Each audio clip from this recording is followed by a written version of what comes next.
Coming up on Path to Zero. The current system is broken. In the end, it takes longer to get a federal permit in this country than it takes an 18-year-old to get a college degree.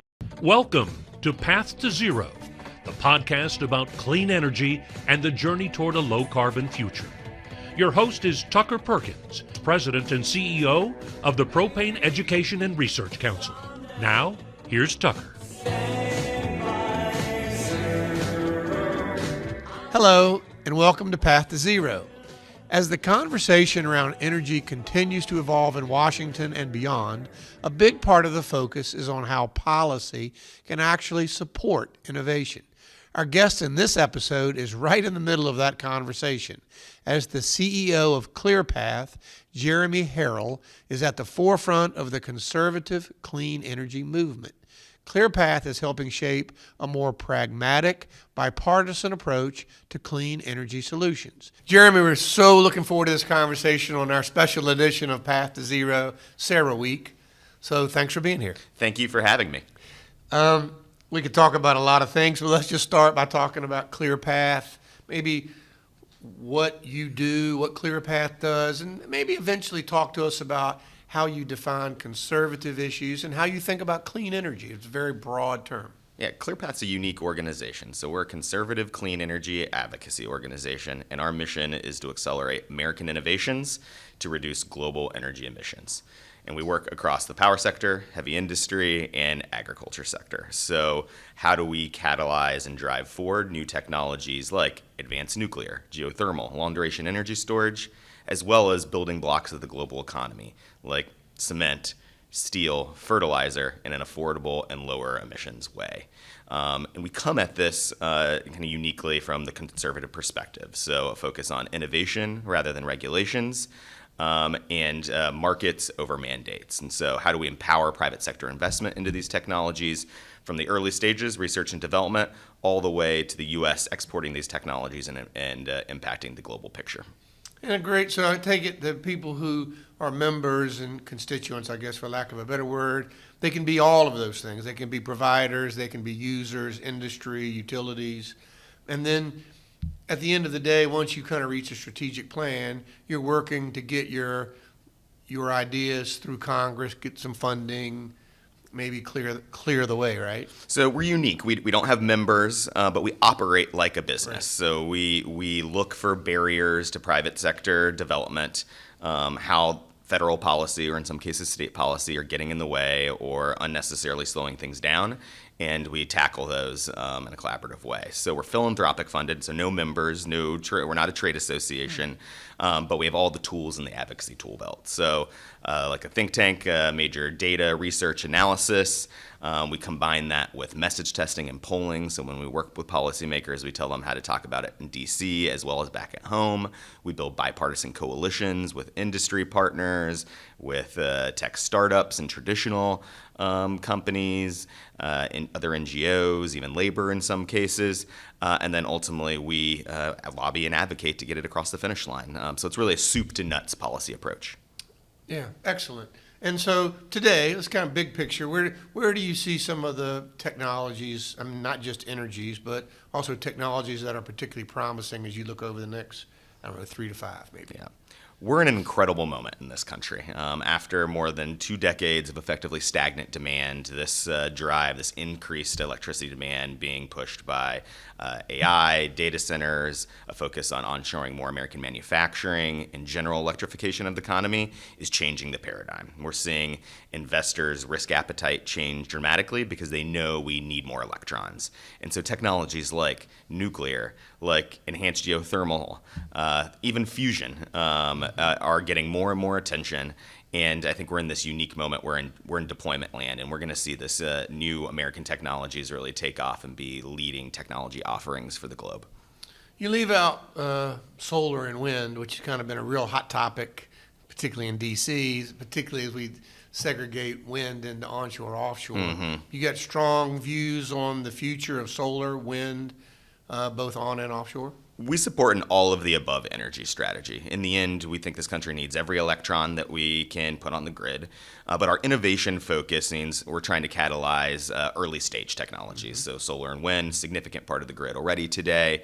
There are things to be done in innovation, but not as much as how do we drive down the cost of advanced nuclear reactors? How do we tackle some of these material challenges to ensure that we can do deep drilling wells of geothermal and tap the resource more? And so we think we need every electron, and we want to put all the tools and empower the private sector to deploy those technologies quickly. One technology I saw you had been particularly supportive of, you were big about the hydrogen hubs. Kind of really the bloom is really falling off the rose for hydrogen. Do you have a differing viewpoint from that today than perhaps you did 3 or 4 years ago? We do. I think hydrogen has a future as a feedstock, particularly in heavy industry. I think that there, about 4 years ago, when the major investments from the infrastructure bill got put into place, the robust tax credit from the IRA, which has now been scaled back, we had like a bigger, broader view of how it potentially could move forward. But cost is the key here, right? And it's hard to see some segments of the hydrogen sector getting to a cost point that we could see it taking it off. But really promising opportunities in things like geologic hydrogen, in what people call blue hydrogen. I don't like the color codes, but lower emission hydrogen production. And I think they're going to be critical for manufacturing, not only here in the U.S., but globally as well. And you talk a lot, I've studied a bit, you talk a lot about low carbon fuels like, I would say, propane and natural gas. So you see them a part of the mix going forward for sure? Absolutely. We see gas in an essential piece of the puzzle. The gas is going to play a central role in the U.S. grid for the coming decades. The U.S. is a leading exporter of gas, and that's driving down global emissions. And so we work on policies not only to reduce the life cycle emissions of the U.S. gas supply chain, but also how do we drive forward and push those technologies and push exports to impact the global emissions footprint. And innovation, where you love to focus on everything from production to uses. Tell us about where you're particularly excited about innovation. Yeah, I think there's maybe 3 technology areas that I'm the most excited about today, and talking a lot about it here at CERAWeek this week. Geothermal is one of them, this next generation geothermal technology. So these closed loop systems, deep drilling or super hot technologies as well. I worked in the Nevada delegation when I was in government a little over 10 years ago. Geothermal, 10% of its grid, but those conventional technologies are very different than what's coming out today, and we're really excited about the opportunities there. Fission is another area where I think we're on the verge of a breakthrough in this country. Ground has been broken on multiple new designs, including one here in Texas. The X-Energy, the high-temperature gas reactor developer, is deploying. And we saw TerraPower, Bill Gates' nuclear company, just get its license from the NRC last week. NG Vernova get a $40 billion investment from Japan to build upwards of 8 to 10 small modular reactors in Tennessee and Alabama. So I think we are on this precipice point with nuclear, and I think we're going to see a new nuclear resurgence in this country. Yeah, that's those are certainly. Anything else beyond that, just out of curiosity? Yeah, absolutely. I mean, there are, I think that there's some really interesting work being done in the manufacturing sector as well. New ways to produce cement that potentially could cure faster and be more resilient and be made in a lower emission way. I think there's a major opportunity in the fertilizer sector as well. I think the global picture right now also kind of demands that the U.S. make a bigger investment in our ability to produce fertilizer. So there's a lot that's exciting going on. And when you think about the countries we're aligned with most in this, do we have natural allies here and perhaps natural enemies to a degree? Well, I can tell you in Washington, D.C., if there is one issue that is bipartisan, it's competition with China. In the end, I think policymakers from the far ends of the right and the left are all kind of together on how we need to invest in America's supply chains. We need to go on offense globally. ClearPath has published a few things on this, on how China is investing, even here in the Western Hemisphere. We did a report on Brazil recently. And so that's driving a lot of the decisions and a push on industrial policy, so ways that you can do targeted investments to bring more manufacturing into this country and deploy new technologies. On the ally side, I think there's a lot of opportunities. I just use nuclear for example. We're seeing the U.S. and the French partner on the nuclear fuel supply chain. Orano investing billions of dollars in Tennessee to scale up new nuclear enrichment. The Japanese announcement just last week when the Prime Minister was in D.C., a $40 billion investment in one of the leading U.S. Small modular reactor designs, GE Vernova's BWX-300. Yeah, awesome. There's a lot going on in that area. Yes. You testified before Congress just recently about permitting reform, which I would argue probably is the most critical factor facing all of us going forward, whether it's data center transmission lines, power plants, nuclear plants, whatever. Where do you think we are with permitting reform, and how do we break that? The current system is broken. Right. In the end, it takes longer to get a federal permit in this country than it takes an 18-year-old to get a college degree, and we've got to turn and fix that. The good news is there is more consensus in the halls of Congress on permit reform than there has been in my 20-year D.C. career, and we think it's the single largest opportunity to get a big bipartisan deal across the finish line. And so it's going to be one of our top focuses over the next couple months, and I'm optimistic that Congress has come together and finds a way to restore some sanity and predictability into the process. The delicate part of that is achieving that transformation, because we have to, right? It just takes too long. It's impossible. We look at Vogtle 3 and 4 for a perfect example, or anything nuclear. Yet, how do you preserve the landowners' rights being protected? It's such a delicate balance there. It is a delicate balance. In the end, like, communities should have a say in what is built in their communities. But there needs to be limits to when they can object, and ultimately we've got to get to yes or no and on a faster basis, right? And so if someone's not engaged in the process from the early stage, like, you kind of lose a bit of your standing. For example, you shouldn't be able to sue a decision years after a permit's come forward, and we've seen that happen on a regular basis, where big transmission projects, big power generation projects, a big factory gets sued when some quote-unquote dynamic changes years later after a permit is issued, or even seeing a permit get revoked because of politics. That's something that we've got to ensure that we take out of the system and that every project gets a fair shake. You're a Washington insider, I would say. We've kind of been at a difficult spot for the last couple of years, where House and the Senate pretty well, difficult to push anything through without structural changes there, and probably not going to get better through the midterms and maybe even the next election. How do you see getting meaningful change to things that need to be changed, permitting reform, electrical modernization, a whole host of things? How do you see moving that through a Congress that's fractured and sadly probably short term will become more fractured? No doubt Congress is more polarized than I've probably ever seen it in my 20 years in D.C. And on energy policy, there's a chunky middle. There's a 60 to 70% of policymakers who want to do what's right for the environment, want to do what's about right for the economy, and want to grow jobs, and they want to further U.S. American competitiveness.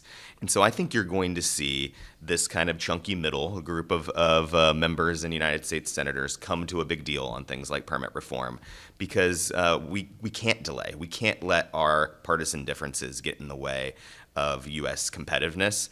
And if we don't act soon, we're going to lose to China in a wide variety of important areas like AI, and key manufacturing areas. And so I think that's going to ultimately drive policymakers together. Let's talk about China for a moment, particularly for batteries. I was reading some stuff here from the chairman of Cattle, and he was saying, however you slice it, battery technology will come through China. Right. Do you believe that we're so far past that that's a true statement, or do you think we make some changes there? I think we have to make some changes. We've got to reduce our reliance on China. That's not going to happen overnight. It certainly is going to be a long road.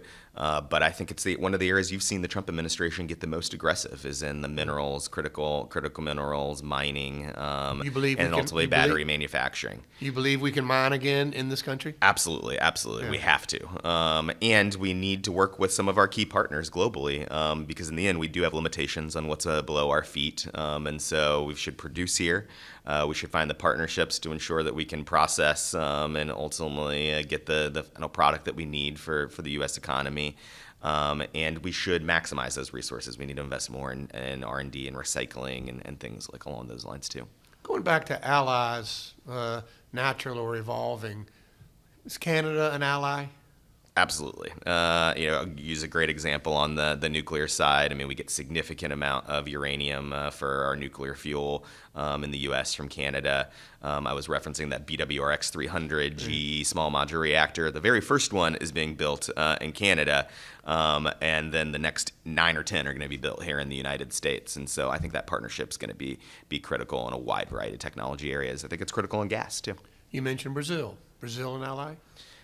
It can be and it should be. I think the U.S. needs to be really proactive, particularly in our hemisphere, across technologies, across the agriculture sector as well. India? It absolutely should be allies with India as well.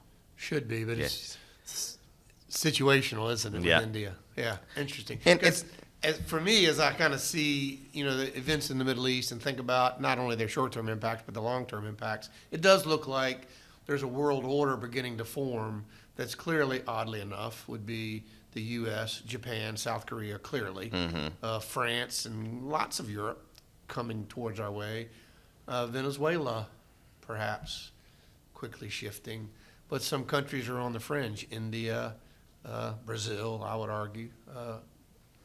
India is a massive economic market and opportunity for U.S. business, right? Particularly in the energy sector. Fast-growing country needs more resources to provide the basic needs for their people, and so there's some big opportunities that the U.S. government's doing on nuclear, on carbon capture, for example, on reducing emissions from coal, as coal will likely be a big piece of India's work, and on solar as well as they try to scale up those technologies. You talked a little bit about kind of the excitement ahead of you right now would be geothermal, which I tend to believe it can rival nuclear power in terms of outputs. Today, nuclear's caught 20% of the grid. Kind of think geothermal could be 20%. Nuclear should be 40% eventually. Anything that you think we should diminish? That should you just mentioned coal. Yep. You see coal being increasing or decreasing? We think there needs to be an all of the above approach. Even if all of the above might not be environmentally clean? I think we need to invest in the technologies to reduce the emissions. So I think there are big opportunities to do carbon capture with coal, if coal is going to play a larger piece in the U.S. economy. And then unequivocally, coal is going to play a big part of global energy markets for decades to come. And so I think that's why carbon capture is such a big opportunity for the United States. And it's one of the areas where you've seen Congress come together. One of the tax credits, the 45Q tax credit, has been changed 3 different times in a bipartisan way to enhance and push forward. You saw Congress come together and put billions of dollars behind investments and demonstrations of technologies. Our team just this week while we were here in Houston went out to Calpine to see one of their leading carbon capture projects that are in development in Baytown. So we're really excited about that. It's not about the fuel source. It's about dealing with the emissions and finding a way to do that affordably. We can leverage things like gas and coal, which are emitting resources, if we invest in carbon capture, if we invest in methane mitigation, for example, on across the gas supply chain. And those resources are going to play a big piece of our energy future for years to come. Let me just pick on my own industry for a little bit. I find the natural gas industry particularly clearly a part of the solution for the next, 5 to 10 years. For sure. Abundance natural gas, more to be found. And they don't talk a lot about their own ability to control methane emissions, unplanned releases. Do you feel like natural gas is clearly a part of the story for the decade or two ahead? I think natural gas is absolutely a part of the story for decades to come here in the U.S. It's already playing a central role in our power sector. I think there is no way that we can meet this rising demand moment without investing in more gas capacity. And so that's why you're seeing billions of dollars being invested more in the turbine development and power sector projects and in production. How do you then counteract, like the Union of Concerned Scientists? I'll just pick on them for a second. But I would say President Biden's DOE consumed by just could not get over the impact of methane releases. How do you solve that problem? Yeah, I think there are a lot of common sense, market-driven solutions, alternatives to, for example, the methane tax that the Biden administration had proposed that could invest in the gas supply chain, both upstream, midstream, and downstream, methane detection, methane monitoring, and investing in modernizing our infrastructure as a whole that we can reduce the life cycle emissions of the gas supply chain and improve its carbon footprint. As I travel and listen and speak, 4 years ago it was all about how clean is it. Today it's a little bit more about how affordable is it. Do you think that pendulum swings back towards maybe the energy trilemma that we tend to talk about, which is affordable, clean, and then abundant? Yeah, I think we saw over a suite of years the pendulum swing too far to one part of that trilemma, right? And I think we are back in a realm where we have to balance all three of those things. And that's where ClearPath really focuses its energies. How do we drive down the cost of clean energy solutions so that the market can take it and it can scale quickly, right? And so we've got to balance clean, affordable, and reliable as we try to drive our country forward. And we think that doesn't have to be you don't have to have a trade-off. We can make smart investments and ensure all three of those key attributes for the American consumer. Let's go back one more time to permitting reform, because I tend to agree. I told you I came to Texas from Maine, and as I'm sitting there speaking to energy people in Maine, knowing full well we're so short infrastructure there of all types, right? Knowing they need more natural gas pipelines, they need more terminals, they need more everything, they need more wires.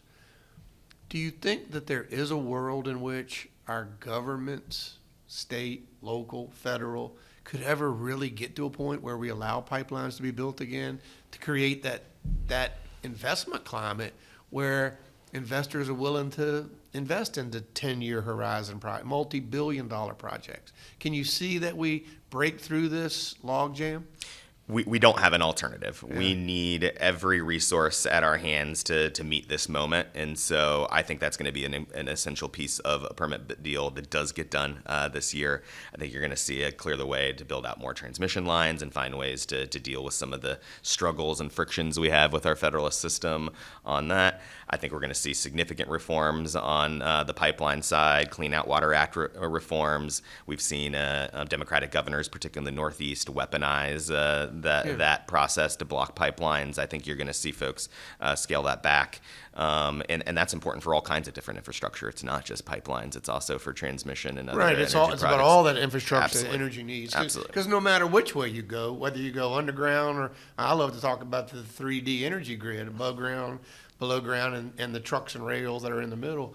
But it just looks like we are woefully behind in being able to even create the climate that supports the investment, much less the practicality of getting permits, digging, building towers. It's just woefully behind. Time is money. We need more Yeah. predictability in this system, and that is going to be critical. So you're more hopeful than I am that the need for that will overcome the bananas ability to just clog it up. For those listening, bananas build absolutely nothing anywhere. Keep going, but you feel like that the need will eventually drive it. I do. I'm from the Midwest originally, and I think PJM, you're seeing this very clearly. Like, Right. there is a desperate need for more investments into the system to put more electrons on the grid. And as I talk to policymakers across the country, back in D.C., they see the gravity of this moment and the need for bold action. And that makes me much more optimistic about getting a big deal like permit reform done in the next 6 months. Jeremy, I told you we could talk for 2 hours, and I think we might offline, but we'll get to this. We'd love to hand you a magic wand and ask you to use that wand one time for one thing in the next year that you think would have the most impact. Yeah. How would you use it? It would be a dramatic shakeup of the federal permitting system here in the United States. We have to modernize it with new technology. I would wave the magic wand and make every single agency across government in charge of permits uptake a new technology, use AI, use the same language so that agencies can communicate together. And then that congressional deal that gives us clear timelines, puts limits on objections for projects so that we can get to yes or no in a faster way. That, I think, would be the single largest thing that we could do to bolster America's lower emission and economic growth over the next decade. Yeah. I want to highlight what you said. What you said is clearly a great use of it. You want to change the technology first, so when someone files a report, it doesn't just sit on someone's desk, not being manually reviewed. Perhaps the reports are manually written, but we're looking at a common application across a variety of platforms, perhaps collaborative in the commenting. It would clearly speed up, if not even greatly improve.